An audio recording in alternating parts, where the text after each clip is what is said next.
Hi everybody, we're going to go ahead and get started here. My name is Lance McDonald. I'm the Division Chief Fire Marshal with Healdsburg Fire. Someone's phone's here. Thank you all for being here. We really appreciate you guys. Tonight's about community involvement and community engagement, so it's really important that you're here. Healdsburg Fire has already begun quite a few exciting programs. Did I get there? You're good. All right. Already been quite a few programs kind of in the hills of Healdsburg. So in the top of Fitch Mountain, you guys may have seen some burns we've completed over the past couple of years. Lots of mastication and vegetation management.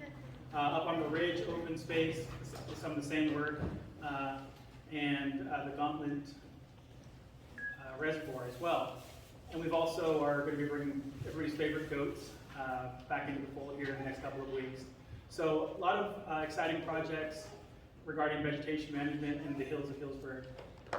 Tonight's going to be less about that, although we're definitely acknowledging that as some priorities that we're already working on and continue to work on. But tonight's going to be a little bit more about working from the home out and how we can together as a community make our home safer and address some of the concerns that you may have as community members. So with that, I just want to say again, thank you for being here. Restrooms are out to the right if you need them. There's water in the back if you need water.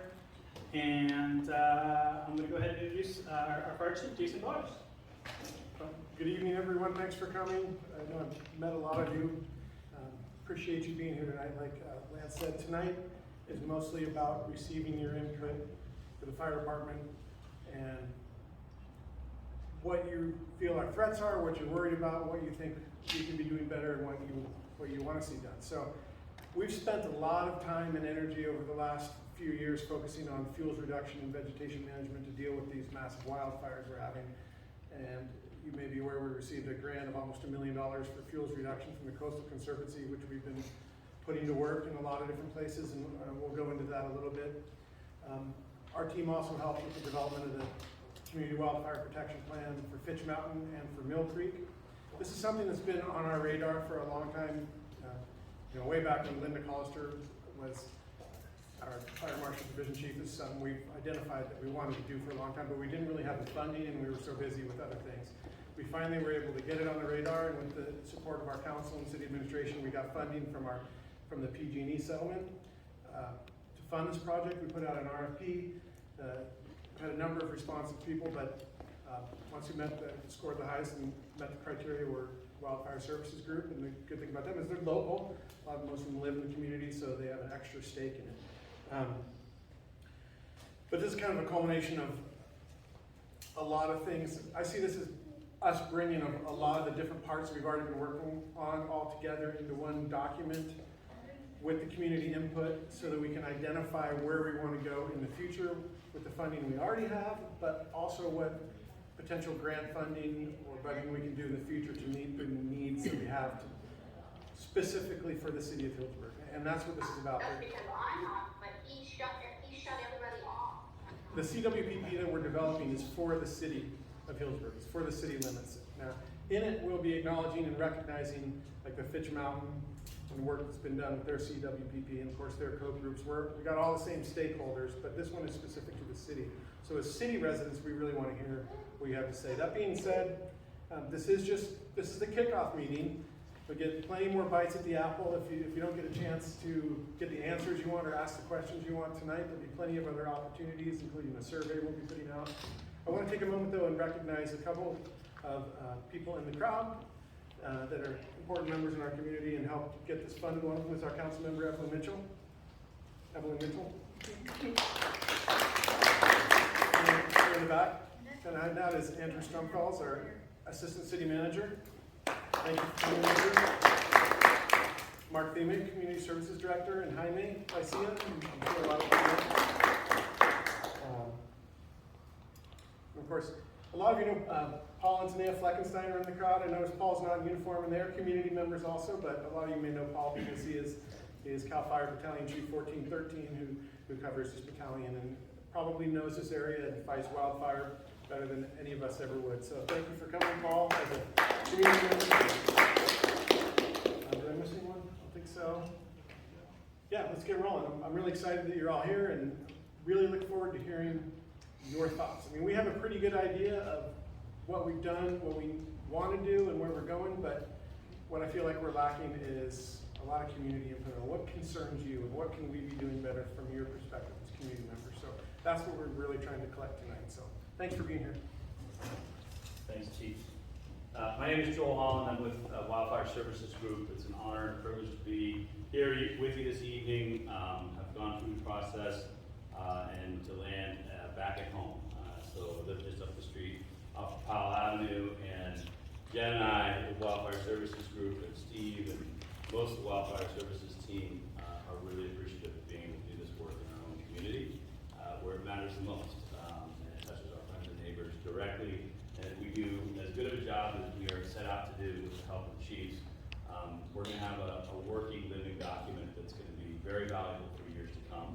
And it's going to help us prepare and continue to stay in advance in our mitigation efforts relative to wildfire. So I wanted to also sing the praises of the team, because without this, we wouldn't be able to do it. And our partners in all things CWPP are STI, Sonoma Technology Incorporated, another local company. Tammy Levezzo here as the Chief Scientist and Vice President of the company is a near and dear partner.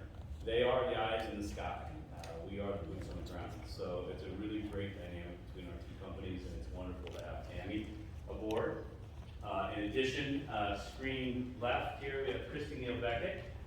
Christy brings over 40 years of firefighting experience, fire prevention, fire suppression experience from agencies ranging from the federal level all the way down to the local level and back again.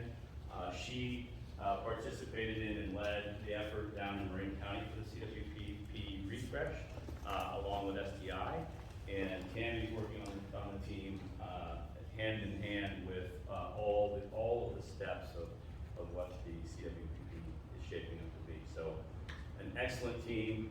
Jen Stark as our project manager in the saddle at Wildfire Services is our project manager. She's going to be doing all the heavy lifting and coordinating all the information. And, I can't thank Jen enough for being part of the team round two. So thanks. Let's jump into it on the slide presentation. We're going to move through the slides, but I want to remind everyone how important it is that before you leave today, please either pick up a paper copy of the survey or scan the QR code to take the survey. It'll not only be a way of us kind of keeping track of how many people came this evening, but it'll also be a tangible way of collecting your input directly that will be incorporated into our plans going forward. So please take a minute to do that. If for some reason you're in a rush and you need to get out quickly, we'll continue to push out the QR code and information on ways to log in and do that electronically. But thank you for doing that in advance. It will be really, really important for our plans going forward. So we talked about partners, and it's important to recognize the fact that we couldn't be doing any of this without the Chief's support and the Chief's participation from the beginning to the end. So the project team is led by our Chiefs. We, of course, are the coordinator of the whole thing at Wildfire Services, as the boots on the ground. Sonoma Technology is the eyes in the sky. And then the most important bullet point at the bottom here are stakeholders. That's you. So without your participation and input, we're going to have a relatively hollow process. We need to have that rich, robust process with your thoughts and your feelings, your opinions shared along the way. So please participate with us, and it's really at the heart of what we're doing here. So next slide, please. So the CWPP is a prescription for a very simple list of objectives. So we need to develop and document a strategy to reduce fire hazard within the city of Healdsburg. So the chiefs already alluded to that and the importance of that, and the fact that we have a defined geographical scope that we're working in, and we have established priorities, not only as we get started, but as you give feedback and input. That will allow the chiefs to ascertain whether we pivot or how we prioritize what we're focusing on. The second objective is to foster collaboration. we're really gonna hammer you with this. We really need your participation, and that collaboration is critical to developing a resilient community. And if anybody wants to know more about resilient communities, Chiefs can tell you about it, I can tell you about it, but really it's critical that we try to move to that point. And the third point is, or the third objective is to develop a plan that assists with mitigation action plan. So the Chiefs have already enacted a number of important initiatives that are out there to protect the community. We want to build on that and help with the planning of it, both now and in the future. So, next slide. Lost my trusty system. So why do we develop the CWPP? Really, there are 5 reasons that we do it, and those reasons are dictated largely by your input, and they're really set, the table is set by the Title I of the Health and Forest Restoration Act, which was passed back in 2003 with the intention of adding community participation and planning for the mitigation actions that go forward. So, really importantly, CWPPs are required to be eligible for state and federal grants. We know that it costs a lot to do this work. We know that the burden can't all fall on the individual property. We know that there's an opportunity in front of us if we have a great CWPP to go out and apply for support. And that's really, really important. Document current conditions and community-specific issues. So the important thing is that we level set and sort of check where we are, right? So looking at the current conditions is how we decide how to best go forward. And the Chiefs will guide us in that. We will make recommendations along the way.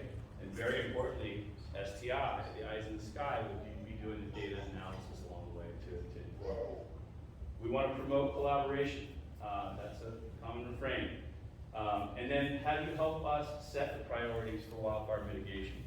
There's one thing for sure, and I'm sure Lance can speak to this, is that the only real way of knowing how well a particular property is prepared is by standing boots on the ground looking at that particular situation. Every situation is unique, and really getting your information and your feedback in this process is going to be critical.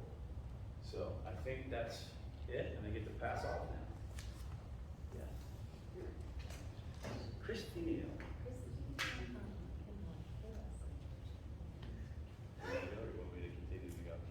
Okay, I'm on a roll. Christy is on the coast of Oregon right now, and hopefully enjoying herself, and we've lost connection with her, but she'll be back as soon as we can get her. So, how does the CWPP fit with other plans? You probably have heard an alphabet soup out there about different ways that a community can get prepared for wildfire. And the nice thing about a CWPP, and the wisdom of selecting CWPP first, is that it nicely complements or supplements the county-wide CWPP. So the county has done an excellent job of building that project, and it's really critical that we connect the work that we're doing here in Healdsburg with the Sonoma County CWPP. The other thing is that it's critical that we align with what's already out there and what good work has been done to this point. We're not looking to start over and reinvent the wheel where we don't have to. So we're looking to align with the Healdsburg Local Hazard Mitigation Plan, the Emergency Preparedness Guide, the Emergency Operations Plan, and then the fire department's own initiatives. Those are in writing, those are established, and those are protocols that we want to make sure that our plan aligns well with as we go forward. Next slide. Let me know when Christy joins us. So there are requirements, specific requirements for the CWPP. Because it's as a result of federal legislation, and in order to qualify, we need to make sure as your project team that we really highlight that stakeholder collaboration. So not only do I ask you to do that for the chief's sake and for our sake, but also because in order to check that box off that we've had participation, it's really, really important. We need to identify the hazards and address the structural ignitability. So how to make structures and homes more fire resilient or hardened. That's going to be a really critical piece. I know the chiefs know how to do that. We're going to help try to articulate that into the CWPP so it's incorporated in the document itself. And then we want to identify and prioritize areas for fuel reduction activities and implementation of projects. Again, Healdsburg's off to a really great start. If any of you have hiked Fish Mountain lately, it's a beautiful, beautiful thing. And it's a collaborative effort, but there are areas all around the town that we can do this work or identify this work that needs to be done and try to work collaboratively to do that. So that's really important. You just keep going forward and I'll stop. Okay, good. All right, so really to kind of put a finer point on what stakeholder collaboration is and sort of how you might be able to participate. Obviously, through the department itself, the fire department itself is one way, but also their participation is part of that collaborative effort. Citizens organized to prepare for emergencies or COPE. I hope some of you are participating in your local chapter and able to engage with your neighbors and your friends to better prepare for emergencies. City and county officials, it's critical, thanks for the folks from the city that are here, it's critical that you help us spread the word about the CWPP and that we're eagerly looking forward to your participation. And then the land management agencies that are out there. So there are funded and nonprofit organizations that are out there doing work right now to make our forests more resilient, to make our community more safe and resilient overall, and really collaborating with them as well is important. Home or property owners and homeowner associations. It's a really great way for us to reach to a larger group or a larger portion of the constituency and get an understanding from them of what their priorities are. We're meeting at River's Bend tomorrow, and we'll continue to reach out as we go. Please, can I say one thing? I just want to mention this stakeholder list. This is by no means comprehensive. As you see in the documents when it's completed, our stakeholders are a lot more numerous than that. They include Sonoma County Parks, they include CAL FIRE, Northern Sonoma County Fire Protection District, Court Zone Healdsburg, indigenous communities, Sonoma County Fire District.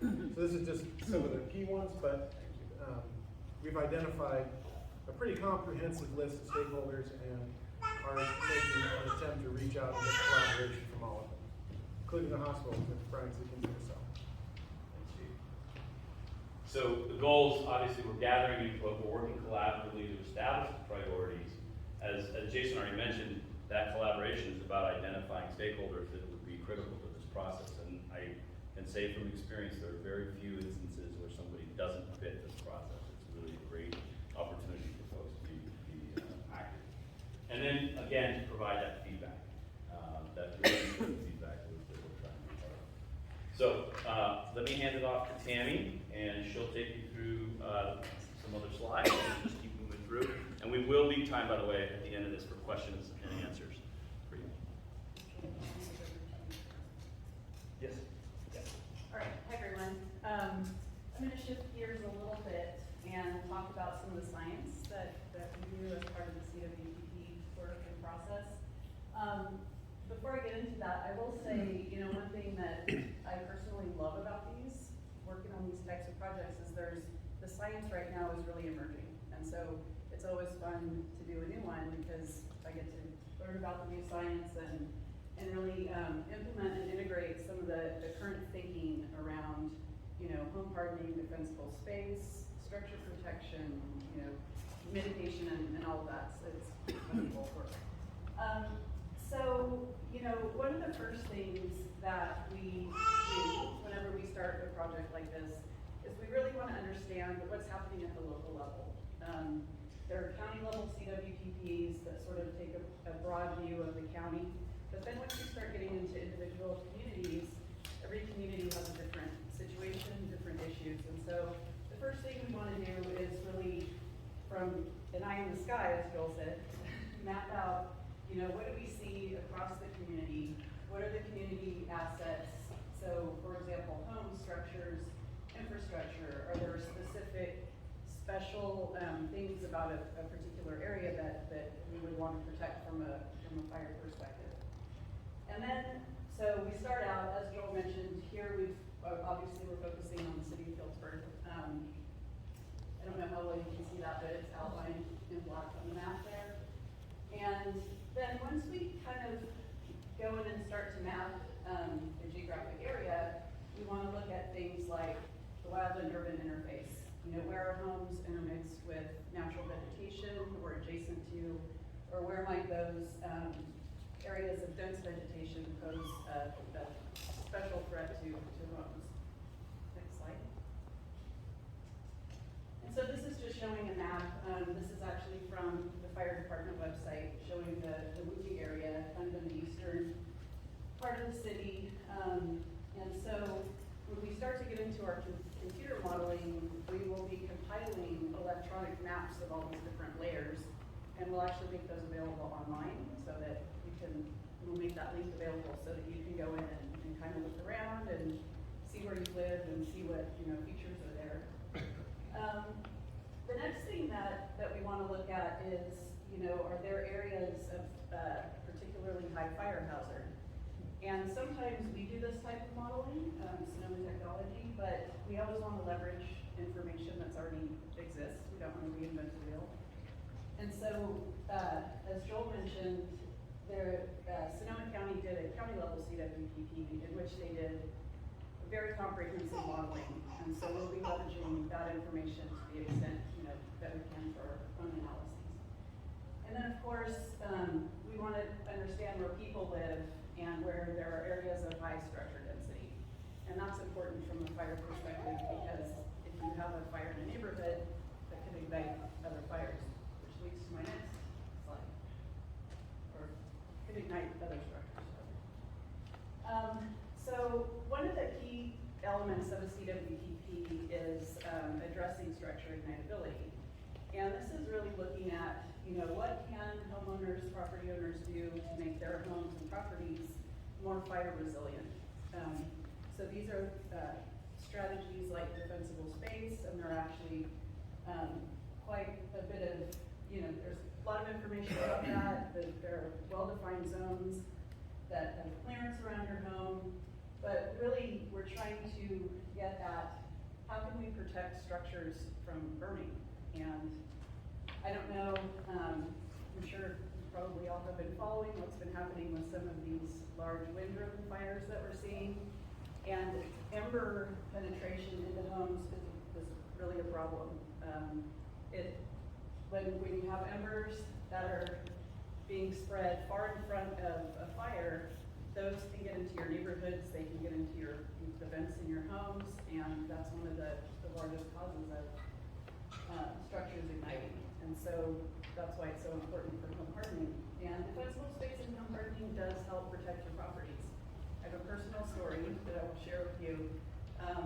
My parents live in Mariposa that just experienced a fire. And over the last several years, they have been doing a lot of work on defensible space and home hardening. And that was the combination of the work that they did actually saved their home, and their neighbors on either side lost their homes. So it does work. Next slide.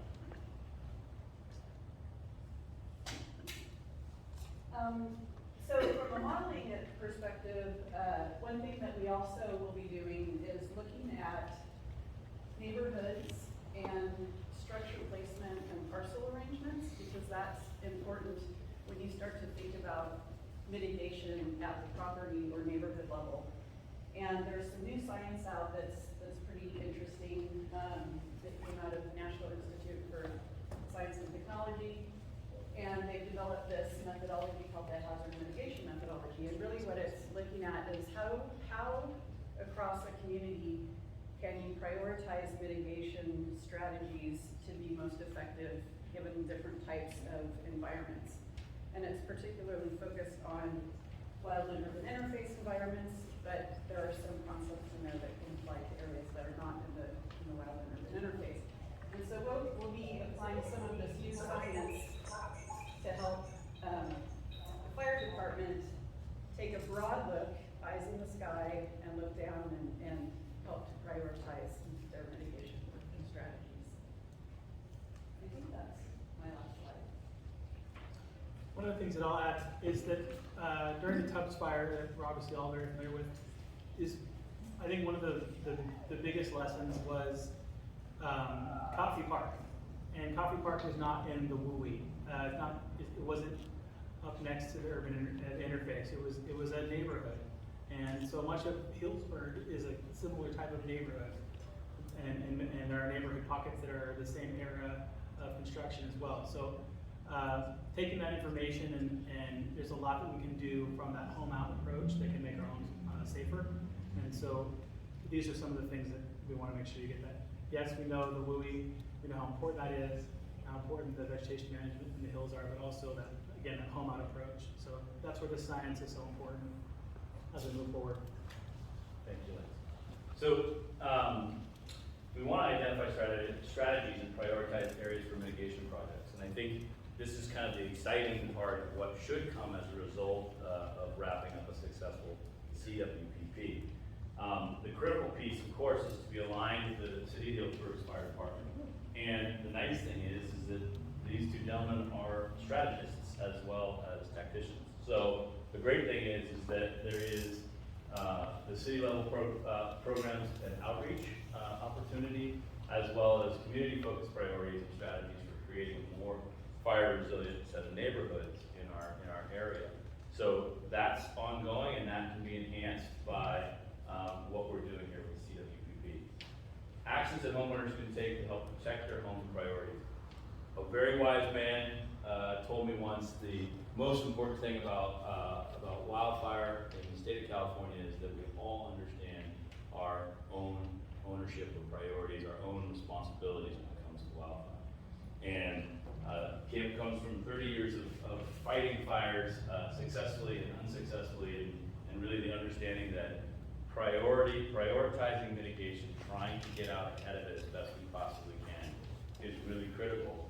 And as homeowners and property owners, you have an obligation and an opportunity to learn from the best and collaborate here. And then really, as Tammy already alluded to, best practices relative to science. We on a cyclical basis are just experiencing a really wonderful avalanche or waterfall of information. New science, new data, new information, new ways of thinking about things. Again, nothing beats what Liz was just talking about, first-hand experience in a place like Coffey Park. But the nice thing too is that with our science partners at STI, they're really finger on the pulse as to what we might be able to do to develop these best practices and use the most current science we possibly can. Next slide. So the actual CWPP is a document. It's a real document, hard copy document with signatures on it. It has to have really important steps followed in order to get there. So the first one is that we draft the CWPP with the input from the stakeholders. The next thing is after the chiefs look at it and give us their 2 cents on it, we get that draft out for public comment. So that's a part of the process, so that the public can have eyes on it as well. And then we work really hard to revise and develop the final CWPP, which will be published. And as we all know, CWPPs on paper in a binder, on a desk someplace, or on a shelf with dust on it is not what our objective is. It's really to have something that's living in our hand, that's actionable, that's helpful, and most importantly, understandable. So that last step is really, really important, is that we publish it and share it widely. Next slide. So we have a schedule established with the chief's blessing and guidance. So we're right in the middle of this sort of first phase. So we are obviously pushing hard for input. We are developing, Sonoma Technology is developing a community base map. Tammy showed you some slides that are the bones of that base map. The first draft of that base map is close to being ready for review. And that base map is sort of, again, a level set of what our priority areas are, our geographically defined area as well. Because as you know, fire doesn't pay attention to city lines and boundaries. So really, with the chief's input, we identify some areas where we want to look a little further, we want to look a little closer, that kind of thing. So then we jump into August, September, where we're actually performing the analysis. And this is kind of that fun dynamic between the boots on the ground and the eyes in the sky. Sonoma Technology identifies those areas with Chief Blessing. We go out at Wildfire Services and take ground level measurements. We take photographs. We do the analysis on the ground as best we possibly can. And And that helps STI and Wildfire Services prepare the draft for the chief's review. And so the steps are very well defined. And in the end, by October, we intend to deliver the final CWPP. That's after the public comment and with signatures and really wrapped up. So it's a tight timeline, it's an aggressive timeline. It needs to be that. We're gonna go at it as hard as we possibly can. But the important thing is that we have a quality tool to use on the other side. So really, really important. So I want to open the floor. I really appreciate the fact that both chiefs spoke on the presentation, but they're here to answer your questions. We're here to answer your questions, and we just look forward to the start of the talk.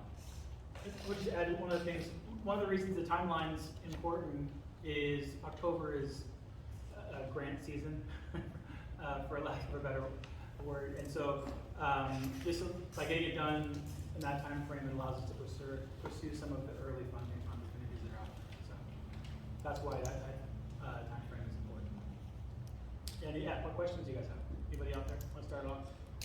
Any comments? Yes? I have a question.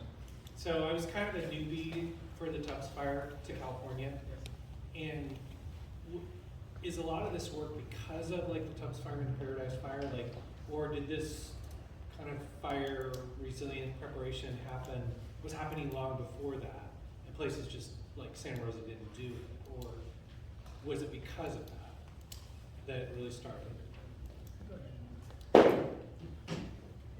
I would say that starting with probably the Valley Fire in Lake County in Middletown. I mean, this is something we at the fire department and CAL FIRE and everybody have been preaching for many, many years, decades, and really haven't got a lot of traction on, in my opinion, until we started having in 2015, basically, these massive wildfires that are taking out communities one after the other. You know, the 2015 fire, I mean, yeah, that was my last fire as a captain, actually. I was like, man, this was like a career fire. I'll never see anything like this again. And then the Tubbs Fire in 2017, of course, the Kincaid Fire, the Walbridge Fire, and those are just the ones local. I mean, not to mention the ones in the other parts of the state.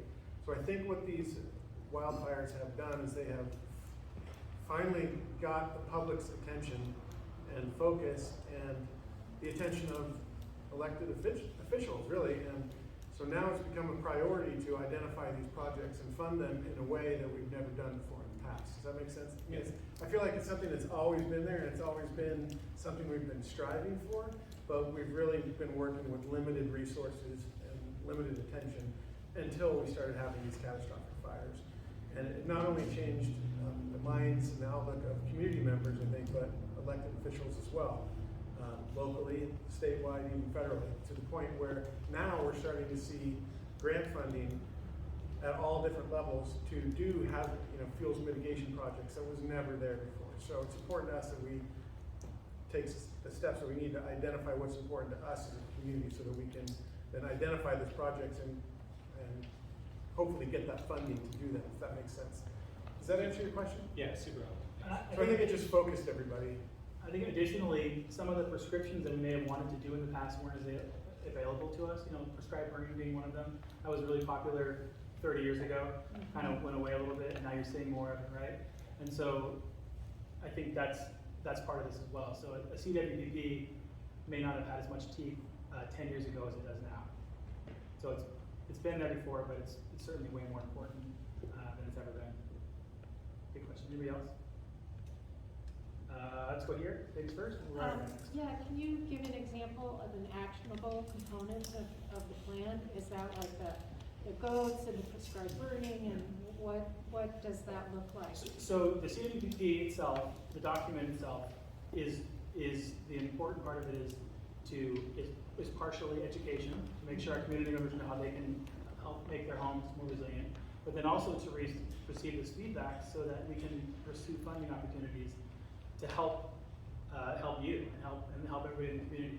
So as far as actionables like vegetation management, we're already doing that. We already have a California vegetation treatment plan happening, up on the ridge in open space.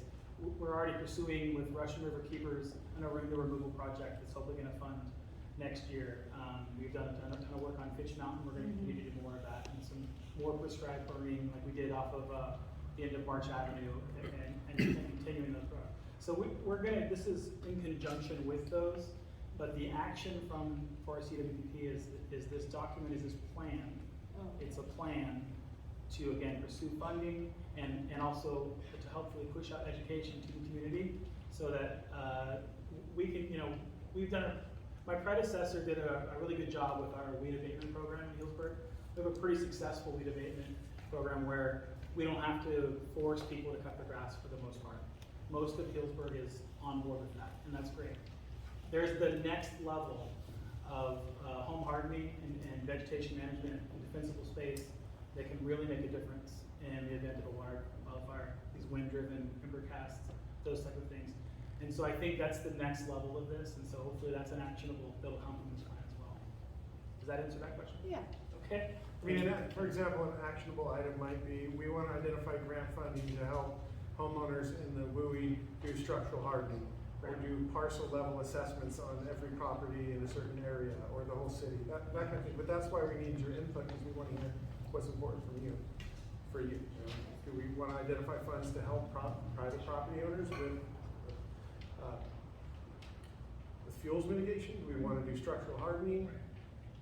So those are we don't know exactly what the actionable items are yet, because that's what we're seeking input for. We have our own ideas, but We those don't are some know examples what's- of things that might come out of it. Or just vegetation management, managing our parks or our open space differently, that kind of stuff. Gentleman in the back first, now a couple more here. So there's existing CWPP's Fitch Mountain and Yep. Mill Creek. Yep. And from Sonoma County as well, yes. right, and from a big picture, is the goal here to have this fit together like a piece in a puzzle so that we have a regional plan, or is the city just doing a standalone plan? It's a little bit of both, which is it's standalone, it's very specific to the city, because we're our own community, but it definitely works with those other plans and incorporates in that. So there's obviously overlap. Fish Mountain, what happens to Fish Mountain obviously affects us here in the city limits, Well, right? yeah, and like up on Fish Mountain, it'd be, one side of the streets in the county, one side of the That's streets right, in the that's right. So city. It'd be nice to have the same goals. it is a piece of the puzzle and definitely some of the same goals. You're going to see that for sure. But what was important to us is, for instance, Mill Creek would have a very different CWPP than us because they're in heavy timber in a different area, right? So we wanted to make sure that this is tailored to the city of Healdsburg. But it is worth noting too that we all have the same stakeholders. Yeah. And as a matter of fact, Wildfire Services Group and SDI just completed the CWPP for Cloverdale fire protection. And so a lot of the key players, and CAL FIRE, the chiefs, the stakeholders, are involved in the same process. So in some type of natural way, those pieces kind of fit together. And like Lance said, while this is for the city, we certainly wanted to tie in with what goes on around us, right? Does that make sense? Yes, sir. Yeah, I know, when we're talking about home hardening, are we talking about like vents in newer construction? Will there be grants available for people to retrofit? And then will you be, home hardening sounds good, but Yeah. will there be a section that actually details? Yeah, that's exactly right. Home hardening is a great sounding soundbite, right? Like every harden your home. The important part is it costs money. And so some of the things that have been successful in our neighboring counties have been, like for instance, matching grants, where homeowners will invest maybe up to 50% and then receive another 50% funding from a grant source. This plan helps us to pursue those things. Should you all, the community members, tell us that's what you want. And so that's exactly what it's for. There's not money in the budget for us to do that right now. I don't have a team of home assessors that can come out and help you give you prescription and tell you how to improve your own home. But I want to be able to do that for you. Is there going to be a general plan of these items you can look for in your Yeah, project? some of the educational piece will come out regardless of this plan. That's some of the things we're already working on in the fire department to push that out. And so that's an important initiative that I put in place for myself, is to get that information out to our community member, working with the chief, trying to make sure that everybody knows there's already a ton of resources and a ton of free information on how to make your home safer and how little things can make a big difference. And so you know, to answer your question, is the education side of it and getting that information is really important. That's gonna happen regardless. It's kind of free, for lack of a better word. But the actual kind of work and funding and that part of it is the grant side, which is what we would like to pursue through this process. And I think possibly helpful by breaking it down by age of your home, Yep. to know where the building goes, because maybe. So that's part of the science. We know that. You know, some of the things we found in the campfire that happened in Paradise. There's a stat, and I don't have the exact numbers, but basically, 50% of the homes that burned completely to the ground were built before 2007, and the other, like 18% were built after that. And so basically what it's saying is homes after a very important fire code standard in 2007, 2008 had a higher survivability.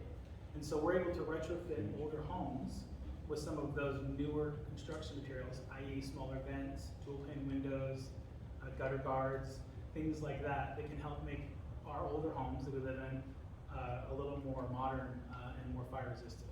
So these are some of the things that we'll be sharing and talking about, but there are also some things that we'd like to help.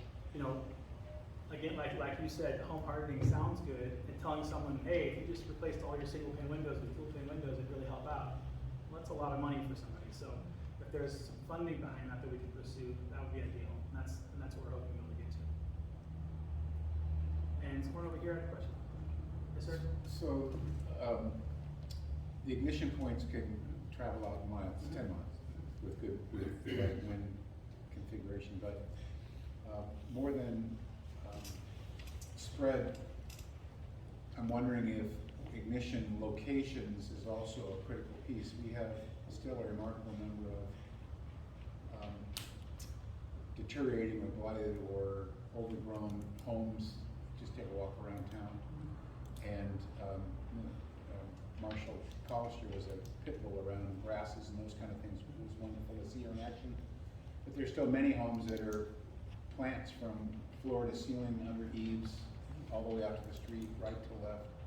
And they seem like they'd be more of an ignition source with, you know, typical management. You see the deterioration and rotten porches and those kind of things where a small problem could be a big problem. Can any of the grant money be brought to those folks so that they could perhaps at least not have, you know, the homes that are in others' backyards ignite their homes because they took precautions, but it was in vain because a neighbor didn't? Yeah, there's a couple of sides to that question. It's a great question. And the answer is, we don't know if the grants can be applied to that because we don't have the grants yet. So hopefully, that is the goal, is to have that funding available for people who can't help that.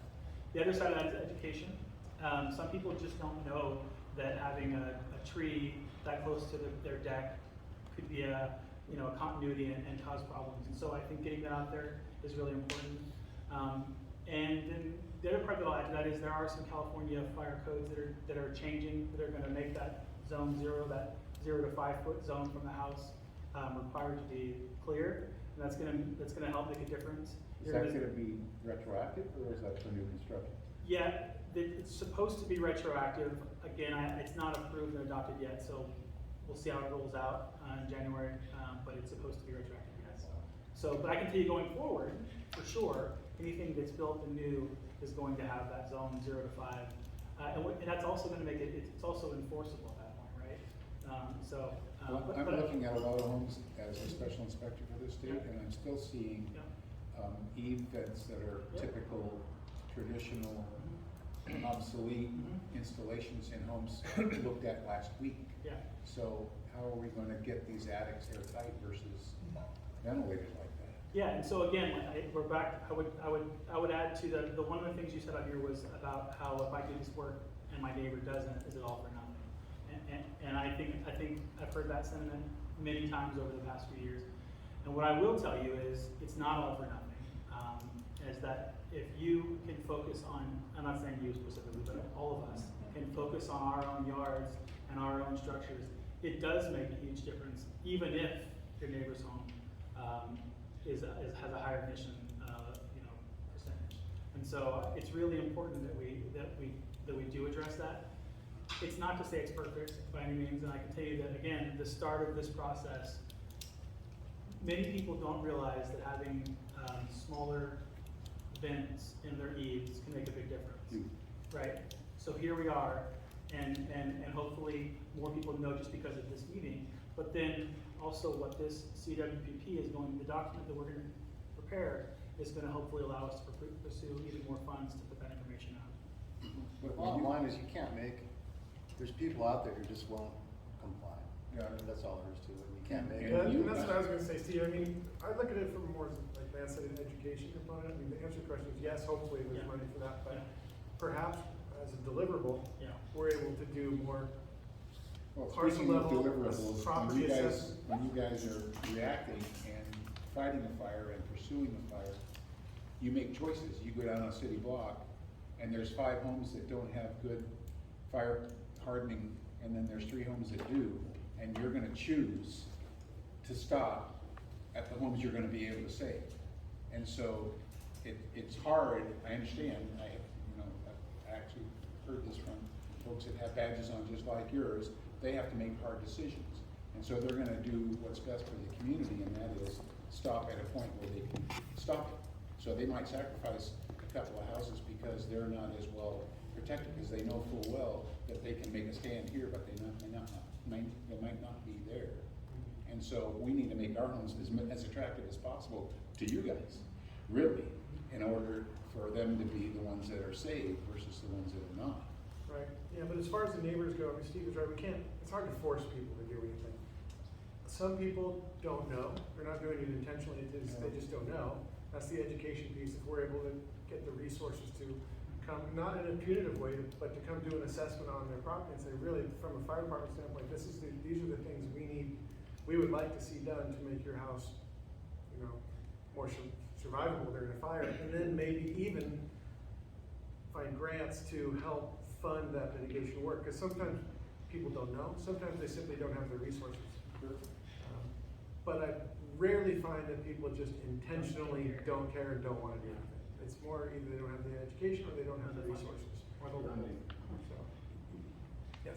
Hi there. Do we know where the insurance companies are with their certification for houses that meet certain conditions? I think that will be motivating for a lot of people. Yeah, I know a little bit about that. That's an interesting process. It's a little bit hit or miss depending on the insurance company. Some insurance companies are just not covering people. Some are raising rates, and some are giving benefits. And so, it definitely depends on who the insurance company is. I've heard stories of legislation trying to be passed Right. that I'm sure you're alluding to, Yeah. as far as both from the insurance side pushing it that homes need to be home hardened before they can insure them, and then also on the lawmaker side saying insurance companies can't exclude homeowners. So there's a battle that's it's certainly above my head on that, but I can tell you that I have never not seen an insurance company like when homes are hardened or have a good defensible space. So that's the basics of it. Yes. As kind of a follow-up on that, I know that on our policy, State Farm is providing, do you guys get a map from insurance companies of which homes they are going to be covering and protecting? We respond for all of our citizens. So you may have a tenant, you may be a homeowner, you may be an unhomed person. We don't discriminate. No, I'm just saying that if you knew which homes the insurance company was protecting. It wouldn't make a difference to us, yeah. And I think it's also got proprietary information that we would be pertinent to. But over here and then back over here. Yes. I first want to say that I think you guys do a great job, and I really appreciate everything that you do. I do have a question about notifications though, because I subscribe to Nixle and Pulse Point and Watch Duty, and it's just all over the map. And so which one is the one that we should hang our hat on and really pay attention to? For the city of Healdsburg, Nixle is for emergencies, is definitely an important thing. The other thing I would say to you, if you want more notification, is working with your neighborhood co groups. They have internal Group B text messages that battalion chiefs, CAL FIRE, Marshall, Chief Boaz, we all can update those neighborhoods in the event of an emergency. So that's a little more of a localized response and direct. again, that's just more like almost like a text messaging service. But really, it's Nixle, SoCo Alert. Those are how we're going to push it out. Both the city of Healdsburg Police Department as well as us, the fire department. And we have our emergency services manager, Kelsey Correa, who is also able to push all that information out. So we're working to organize that a little bit better. I think you're going to see as Yeah, 'cause sometimes nothing comes out. And the stance we make is, it may not come out as often as you'd want, but in the event of an emergency, it's going to come out. So it may not, if the emergency isn't right in our neighborhood, say it's an adjacent community, you may not get a notification, you probably won't get a notification. But if it's in the city limits, you would get a notification. On that very note, at the hospital, Yeah. I cheat. I get information any way I can get it. What I found over the years is, of all things, Twitter. Yeah. I'll follow local politicians, the mayors, the city councilmen, because a lot of those folks are along with fire, the police departments, the sheriff departments, but you know, in Kincaid specifically, Kincaid and Walbridge, Twitter was really, really helpful just to get an idea on pretty immediate affected locations. So I would encourage that resource. So one thing I want to say about that is, so to answer your question, Nixle is the platform the city of Healdsburg uses within the city limits for evacuation emergencies.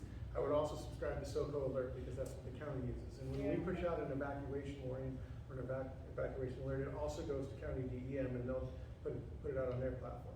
That being said, we're still working through exactly how to use Nixle for non-evacuation situations. Like if there's a fire in the geysers and people are all over social, what's the fire? You know, how come I didn't get a Nixle? Or if the freeway is closed because of a vehicle accident. Right. What we saw happen is when all these platforms became available, people just got so numb because they were getting so many alerts about everything. Stop The using sheriff's them. department and the city of Healdsburg and the counties, people started turning them off and unsubscribing and get fatigued from it.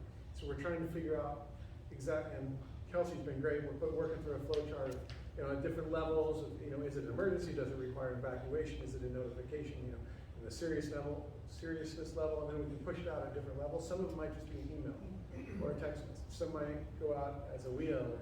So Nixle is we're intentionally trying not to fatigue people by putting out a Nixle every time something happens because you would want to turn it off.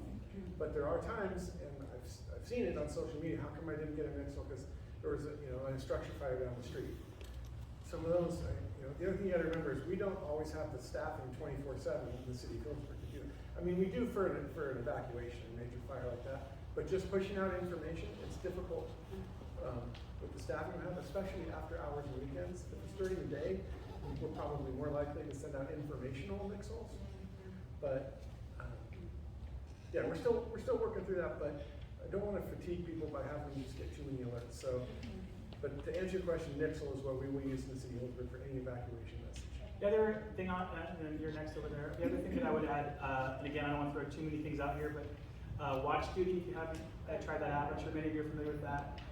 That's for wildfires, so for any of the bigger events and even smaller events that are wildfires, that's a great free application that we use, that everybody uses. It gives you a lot of information pretty quickly on fires. So if you haven't, we don't have any direct affiliation. Yes, over there. Almost 3 questions. Okay. Follow up on that last conversation. So is the way you evaluate those going to be part of this plan? Sorry, evaluate what? Just making. What to send out, what to push about evacuations, is that? No, that's a totally separate process that we're already engaging in. So I can tell you right now, Nixles, the city of Healdsburg sends out Nixles when there's an emergency. That's when it's a major emergency. That's it for now. We are evaluating should more go out. So that is not part of the plan. So part of the plan, would that be considering red flag warnings and how the city would deal with that? I had a conversation with Chief about this earlier. My concern is the villa and or other large events that may be in the city at the same time. Would you be aware of large events that would be happening on a regular basis as part of this plan? For instance, if it's a red flag warning day, and there's an event up at the Vela with 500 people, are you going to allow that event? Is this gonna be part of the thing that you're gonna be looking at with this plan, is managing people? Will it be different, or reviewed during this process? The answer is, sorry.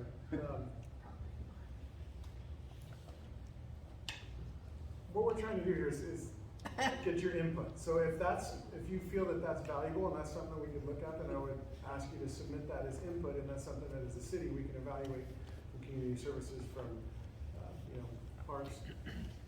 As it stands now, if you're talking specifically about events and regulating events based on red flag warnings, that's probably not going to be a part of what we're doing here. That would probably fall in the category more of a city policy.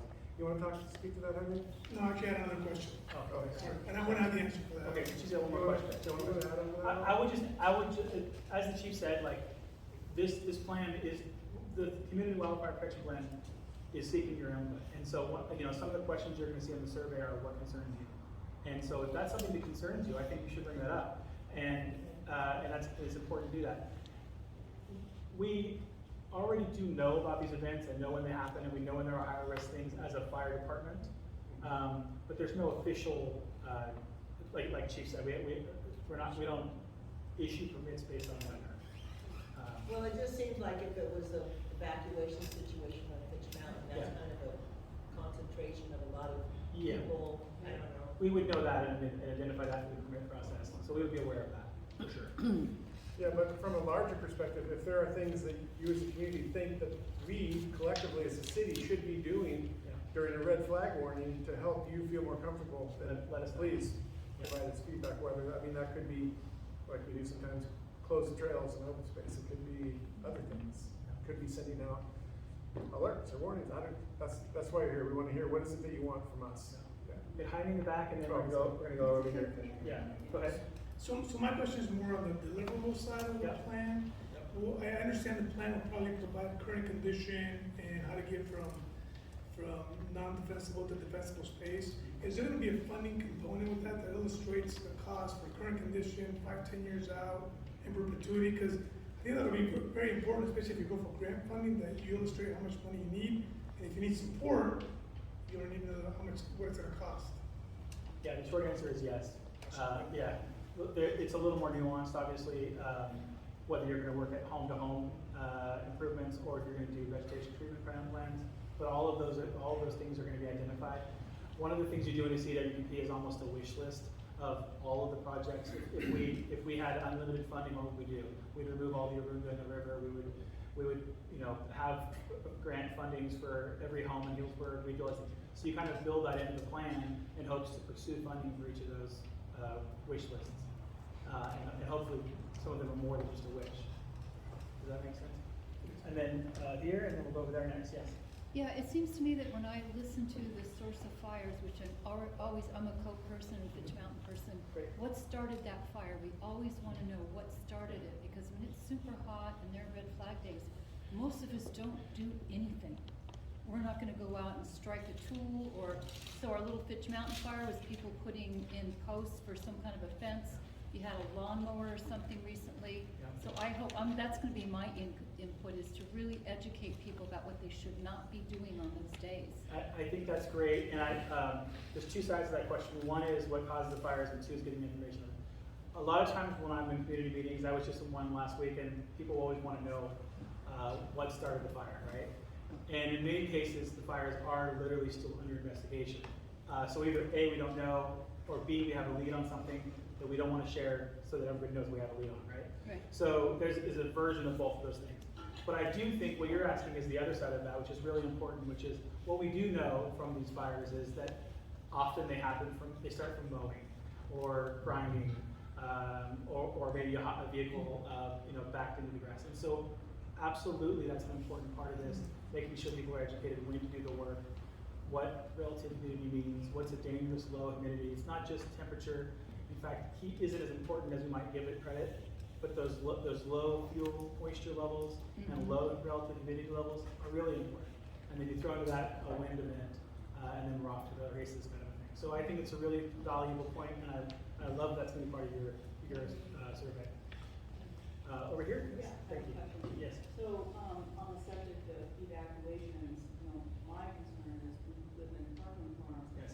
And with the evacuation routes. Yes. And, what are the recommendations for that? If there was a fire that occurred in the middle of the night, like, folks had to evacuate very quickly from, Poppy Park. Yep. And, all this backup of traffic and everything, is that being looked at? Absolutely. I have good news for you and a couple of things. So generally speaking, when people talk about evacuation routes, they get kind of tied into like where would they go, what direction is, and basically you want to go obviously away from the fire and kind of head towards how you get to the freeway the easiest and safest. That's stay on the pavement. Those are the kind of the principles, right? The good news for Parkland Farm, which is a one-way in, one-way out community, is it's soon to be kind of two ways in and two ways out. They won't be open all the time, but during emergency events, they will be open. And so that pass through that loop that you guys don't have access to right now will be, in the event of a major evacuation, will be opened. And so you would have the chance to go a couple different ways. Parker Farm, that neighborhood, I'm your neighbor actually, our neighbor, when that neighborhood was designed, they designed that there's a gravel road, are you aware of that one? Goes out to Healdsburg Avenue? Oh, yeah. Yeah, that was designed as a secondary egress route as well. But why is that still blocked, just for? It's under construction still, it's a construction site. Oh. Yeah, that's literally it. If they're building, they're gonna be blocking it. They're gonna be building the affordable housing back there. So Yeah. that's all. Okay. Yeah. I thought you had some hand over here. No. Any other questions? Anything you guys want to dive into a little further? Yes. So one thing that always comes to mind for me, and obviously I have maybe a different perspective on this, is talking about evacuations and not just, I think we've all been drilled into us, pack your bag, know what to take, all those things. But one thing I don't hear a lot of talk about is what do you do to your house? Do I close my windows? Do I leave them open? Those kinds of things. And so those are probably training sessions that could happen and giving people information on how do you leave your home to have it the best success. Yeah, it's a really great point. There's again back to the science. Thicker blinds you want to close, whereas the kind of thinner ones you want to leave open because of the radiant heat can start that fire. You want your windows to be closed. So there's a lot of things like that. I totally agree with you. Excellent points. We want to make sure that Capturing it up there on the board as a deliverable. So. Yeah, I definitely that's part of the education component of this for sure. Yes. COPE has a checklist. Yeah, It's COPE has a beautiful. great It's website on and my a great clipboard. checklist of a lot of these things. Fire safe Have a verandas as ladder, well. leave your doors open, leave a light on, Yeah, all that stuff. Yeah. I'm curious, does anybody have any other questions for either SDI and the technological side of this, or data side of it, or Wildfire Services Group about what they'll be doing to boots on the ground stuff as far as the development of the CWPP? What's the technology group bringing to the table? And like what resources? So I'll answer that one. So we do the mappings. We use geographic information systems, which is basically electronic computer simulation, but all around mapping. So we'll be doing that to support some of the work looking at different types of neighborhoods to help prioritize the future mitigation work. I mean, correct me if I'm wrong, but they look at things like fuel density, construction density, topography, right? Yeah. They have flame length mapping, so they can say, hey, if the fire's this big, how far can it spread? If the fire's this big, how far? Fire modeling. Yeah, so we'll do fire behavior modeling, which looks at if a fire were to occur under certain weather conditions, what might the behavior be, flame lengths, rate of spread, which then informs, would the fire be managed or not, and then that helps to prioritize areas for mitigation or fuel treatment.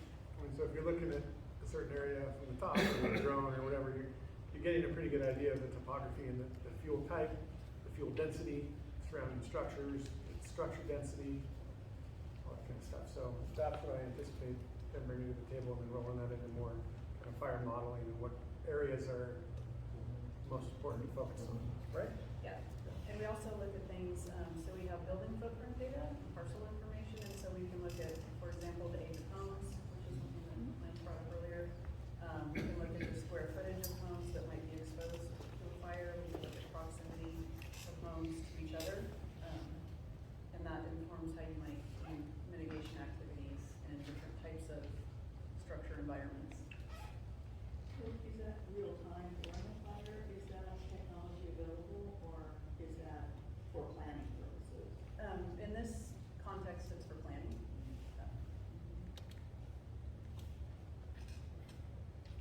Is there a list somewhere in terms of right now hardening the home because we're in fire season? Yeah, Do you guys think? the COPE group has a great website that has access to all that. They're Fire Safe Sonoma and Fire Safe Marin. Both have really great websites that I would recommend you guys visit. We're working to get all of that information housed on the City of Healdsburg Fire Department's prevention page so that you'll have a one-stop place to go and get all that information. That's part of this plan as well, is getting all that information together. There's lots of great resources, but just if you started there, you'll see you could spend a lot of time there. Great checklists, great defensible space ideas. They have a list of plants that are more fire safe and fire prone. So plants to remove, plants to plant, all kinds of really valuable information. Great pack list, things you wouldn't think about. You know, like do you have medications? Do you have reserve medications? If you were to leave your house in the middle of the night, does your family know where you'd meet? Would you take one car? Would you take 2 cars? So lots of really great information on all those websites. We've come a long way, technology-wise, just in the last few years. So it is more for planning purposes, but to the extent that we put together a deliverable map or something like that, we have the capacity now to load that into our tablets, in our command vehicles, in our engines, and pull those maps up. For example, we developed pre-attack maps for all over the North County. I have those loaded in my tablet, in my truck, so we can look at those, and that has a lot of the information on there that we need. But we also now, if we just go on a call, we can pull it up on our tablet, and you can get a satellite view of where you are. So if you're down on the street, but your view is blocked by everything, you can still pull up the satellite, and you can see all the surrounding structures and roads, and you can see where all the other resources are. I mean, we've come a long way just in the last handful of years of that. But to the extent that we do, if we do, develop some type of maps, we could certainly load those into whatever, Lance's tablet right here, and we can pull them up and use them in real time. What's that? Where is the command center? Wherever the incident is. Yeah, unless it's in we open a DOC or something like that, you're within proximity of the incident, depending on how large they get. I'd like to add a couple of things. So we're talking a lot about the educational materials, so you can find them online. We do have a bunch of handouts on the table back there that talk about home hardening, specifically what you can do, defensible space, the same. There is an evacuation checklist, so a lot of those materials are right here. And I'm taking notes of the conversation that we're having, but a really important way that we would like to receive feedback from you about the specific issues is through the survey that we collectively created. So we do have some paper copies here tonight. It would be great if you could complete it while you're here and leave it here. Additionally, you can access the survey online. So there's a QR code in the back where you can put your phone up to the QR code, right? Click on it like a menu in a restaurant, and it'll take you straight to the website where you can answer the questions. And there are about 16 to 18 questions. A lot of them are yes or no, but a lot of them allow space for you to really think about it and really ask the questions that might come out of this meeting tonight, things that you've thought about before or things that are new to you. And so we're going to be gathering that data over the next month. This is really the kickoff for that survey. We're going to be posting it on social media throughout the city and really looking to get feedback, from you guys, from the group that we're going to review tomorrow, and then from all of the different residents that live in our city. So please take a moment to do that. Question on that, when we talk about stakeholders and city limits and not city limits. So in terms of your data and your, checklist of having stakeholders participate, is there an address attached to that? Does it matter if you're on Fitch Mountain and you do this survey? I mean, you see what I'm saying? Yeah, the survey's anonymous, Okay. so we don't take that into consideration. We feel like the collective is still going to give us what we're hoping they give us what you guys want out of this. So that's what's important for us. We don't need to. It does say the bottom of the survey, if you'd like us to contact you with more information, you can give your information. but it's not needed, no. Yeah. Any other questions? I just wanted to conclude by saying, again, thank you all very much for your participation, for your fantastic questions, for your interest in our community and making it more fire safe. We really appreciate that. We at the